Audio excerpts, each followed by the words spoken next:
Fridays with me, Miss Britany, where we talk about the fruit of the Spirit and we have a little fun. I thought Bitmoji Miss Britany was going to be here today. Do you see her? There she is. Do you remember that when a plant has fruit, that means it's showing good growth? When we show things that are the fruit of the Spirit in our lives, like love or peace, it shows that we are growing good. It's called the fruit of the Spirit because it's the Holy Spirit that helps us to grow that fruit and the goodness in our lives. And the Holy Spirit is God. The fruit of the Spirit is what grows and shows in your life if you're a friend of Jesus.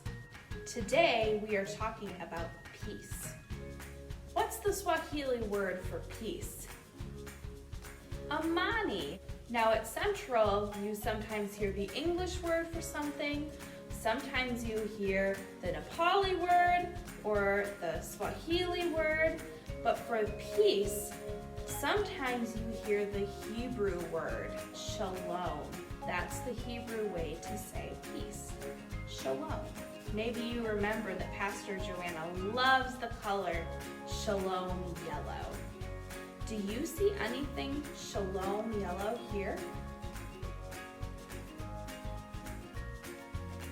Yeah, we love to talk about shalom because it means peace with God, peace with others, peace with yourself, and peace in our world. But what is peace?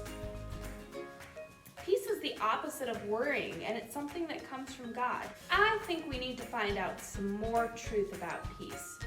Where do we go when we want to track down truth?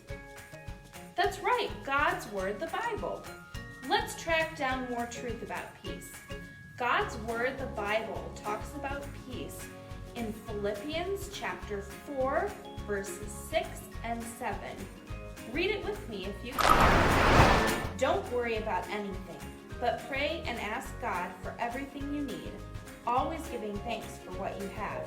And because you belong to Christ Jesus, God's peace will stand guard over all your thoughts and feelings. His peace can do this far better than our human minds. Philippians 4, 6, and 7. I want to tell you a story, and this is a true story. One day, Jesus was in a boat with his friends, the disciples, and he was sleeping. The wind started up, and the waves got huge, and a storm came. Jesus' disciples were so afraid. Maybe they even thought the boat would wreck and they were going to die. They woke Jesus up and he told the storm, "Peace, be still." And the storm listened. Wow, Jesus is in control of even the scariest things. Sometimes when you're in the middle of things that are scary, like a storm or maybe something hard that's happening in your life, it feels like we're kind of alone, doesn't it? But here's the truth. Jesus is always with you. Jesus is there in the middle of the hard thing, in the middle of the storm. And Jesus is God. God is everywhere and right there with you. Say it with me. God is everywhere and right here with me. God is everywhere and right here with me. Friends, keep talking to Jesus. He is always with you. The more that you know Jesus, the more your peace grows and grows. And now it's time for Bitmoji Miss Britany's activity of the week.